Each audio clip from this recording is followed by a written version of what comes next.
seat. Thanks. You're welcome. Hey guys, welcome to another Daily Juice. We hope you're doing well and having a nice Christmas wherever you are in the world. Christmas, best time of the year. We've been travelling Asia for 4 months, and before we went travelling, you read stuff online, what to expect, what not to expect, what you're going to learn, who you're going to meet, all that kind of stuff. I think a lot of the stuff online is like, you're going to love this, you're going to love that, do that, do that.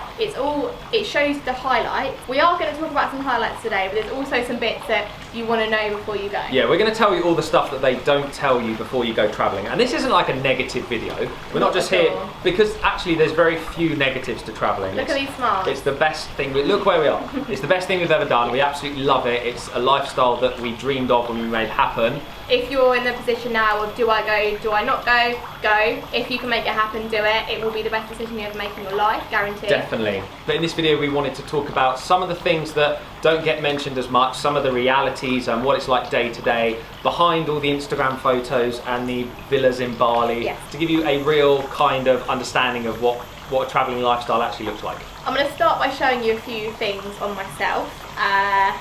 Why? Basically, I don't think we've been to one place yet where I haven't been eaten alive by mosquitoes every single day. Yes.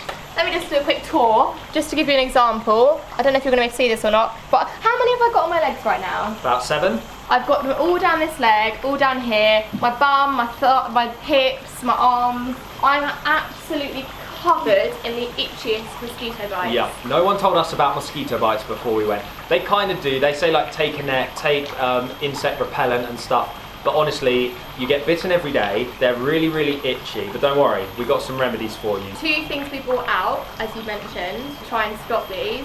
We haven't actually used. The net we haven't used, and it's been in my bag, so we took it out here because if you need a net, they'll provide one if you're somewhere without air conditioning. If you've got air conditioning, you're usually going to be okay, or there's nowhere to actually hook it, because it's weird, isn't it? The nets come with like hooks, and I'm not just going to start screwing in a mosquito net to a nice hotel. Start banging in like into the wall of a hotel. And secondly, jungle spray with 50% DEET. Everyone was like, get it with loads of DEET, it'll work. Firstly, it's sticky. Secondly, it stinks.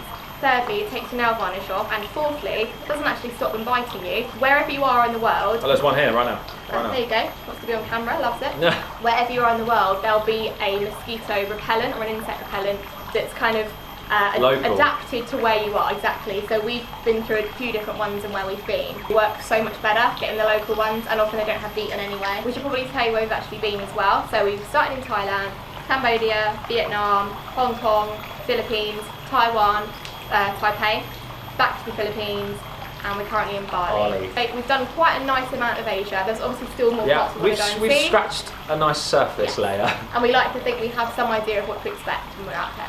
So another thing we thought we had to have all sorted before we went travelling was a plan, a set structure.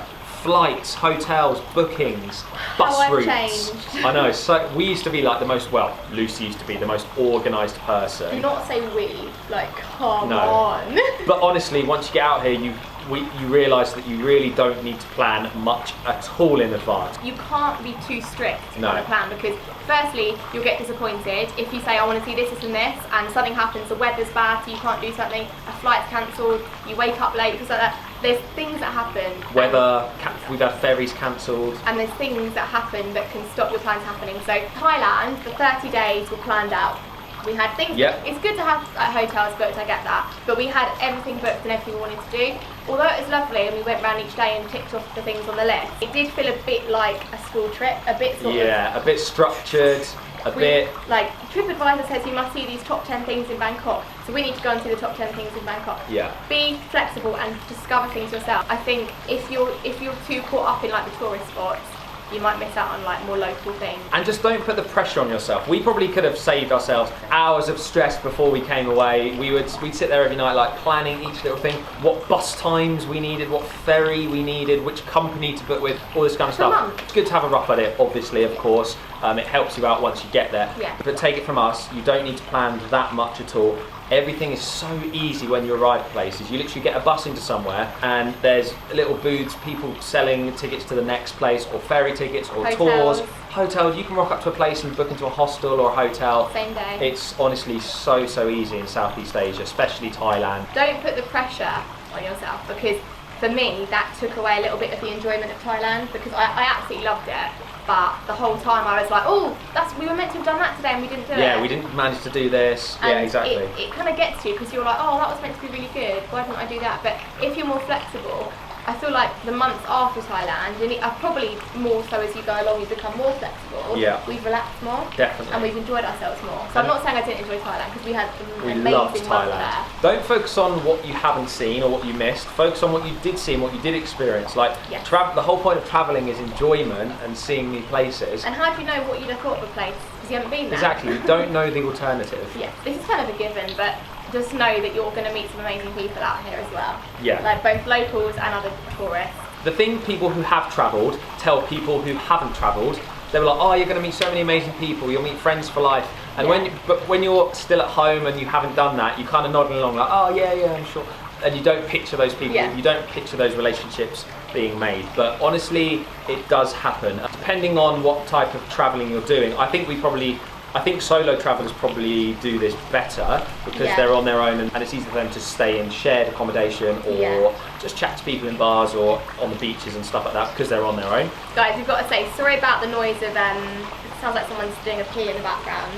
Oh yeah, we got like, a running fountain in the background in the pool. Tried to block it with a towel and it didn't work. We've met loads of people, we've chatted to people on buses, on planes, in airports, everywhere. We've met other couples. Definitely throw yourself into situations where you can meet people as well. So go on group tours. Although it's nice sometimes doing things on your own and getting a moped and going off and exploring. Do book some tours and do book some buses. Do book things where you're going to be around other people that are in the same sort of position as you. Because we've got some great friends now. Exactly, it's one of the best things. Because when you're at home living your kind of day-to-day life, you're not always meeting new people, depending on your lifestyle, of course, obviously. And always share Instagrams with these people, because we've met loads of people that we still now keep in contact with on Instagram, and we've gone over there, they've gone over there, we can watch their stories. See where they are. Yeah, we might want to go there one day because something on their story looked cool, and vice versa, and sharing messages, sharing tips, so those relationships kind of carry on. So we've said it in videos before, the only negative to what we do, kind of full-time travel, we've made this our lifestyle, is missing family and missing home. Not so much missing home in the actual place, although we do no a bit. offence, Worthing. Because we're in amazing locations, so that is kind of not as bad. But we obviously miss our family tons. We're both close with our family as well, aren't we? We've got a very good relationship with our families. Definitely. So if you're thinking that you're going to miss your family and that's putting you off going travelling, don't let it put you off. Still go, because honestly, with like FaceTime, Skype, all that kind of stuff. Skype. Who actually uses Skype? You keep talking about Skype. I don't know. I haven't used Skype since like 2012. I don't remember my login anymore. Yeah, you've got FaceTime, you've got WhatsApp video, you've got touch with your family. They will, if they're anything like ours, they will love seeing all the amazing places you're going to. They'll be just as excited as you. Probably talk to them more now than when we were at home. That is so true. We lived together at home before we came out here, and we'd see our family like maybe like once a week, a couple times a week or something.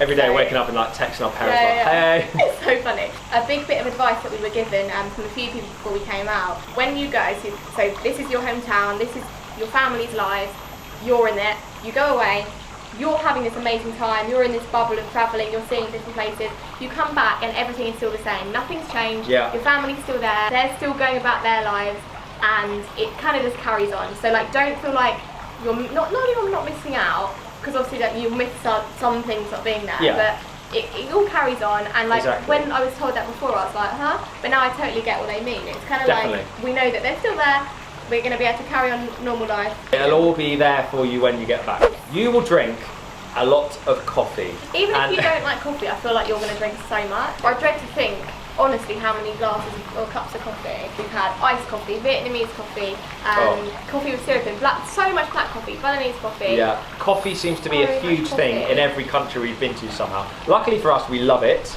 But honestly, it's the cheapest drink in some countries. Thailand, iced coffee was everywhere and it's cheap. It was as cheap as water. Beer's also really cheap. There's a lot of sugar in it. There is, but it's tasty. There are also some really cool coffee shops in so many different countries. Vietnam especially had so many coffee shops. Something in Vietnam called egg coffee. There's a video on our channel if you want to go back and have a look. See our reaction on that. That was interesting. You have to try that if you're going to Vietnam. Bali, tons of coffee shops. Like, it's a real culture thing. Even in the Philippines, go to coffee shops in the evening with their friends to socialise instead of like pubs in England. We filmed a video the other day where we looked back on a video we filmed before we came out, And it wasn't until we thought we're feeling a little bit trimmer, like we feel like we've lost a little bit of weight. Yeah, the shorts are a little bit looser. Yeah, but like not that different. We look back at this video, and my God, we were fat. Oh, we were chubby. We'd never classed ourselves as fat, of like overweight before. We weren't fat. I don't think we were overweight, but we'd never classed ourselves as like not slim before. We probably thought we were okay. Yeah, probably. And then looking back, it's like, huh? We were, like my face has changed. Yeah, My actual definitely face was podgier.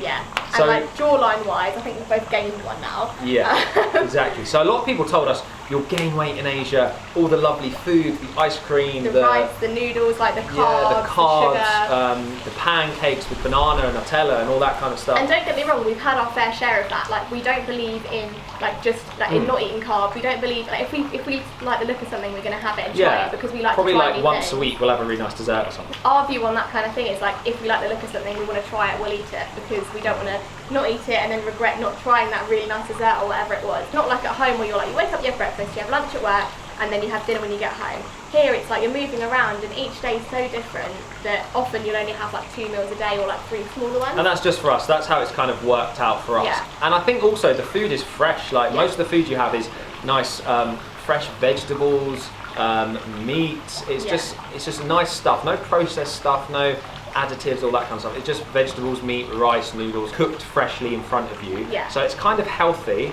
and we're also moving around so much. Another thing is that the meat and the fish is often caught the same day as we're eating it. Yeah. Because it's not like at home in supermarkets you've got like chicken that's already cut up with no bones in packets, sat in the supermarket for a few days before you buy it, and it's killed a few days before that probably. But here it's literally like the markets, there aren't like fridges at market. It's just like the meat sat out, it's caught the day before, often that morning. We were at a fish market for a cookery class in Vietnam, and we said to them, we were there about 7, 8 in the morning, and they said it had been caught about 4 or 5 o'clock this morning. And there was no smell. Here. No. We're in a fish market and we couldn't smell a single fish. And the food is so good as well, by the way, guys. Oh, the food you will love. Like, what they do tell you is that the food's good, and that's true. Before we came travelling, we read a ton of things and watched loads of YouTube videos on what to pack for a year of travelling, or what to pack for travelling Southeast Asia. Did we? Take the mick out of it. We filmed a video. Oh, we filmed our own version. Don't listen to that video we filmed because it's wrong. It's not wrong, but there's a load of videos that pack this, make sure you've got everything that you need. But honestly, we've probably been carrying around way too much stuff for the last 4 months, which has made our bags really heavy.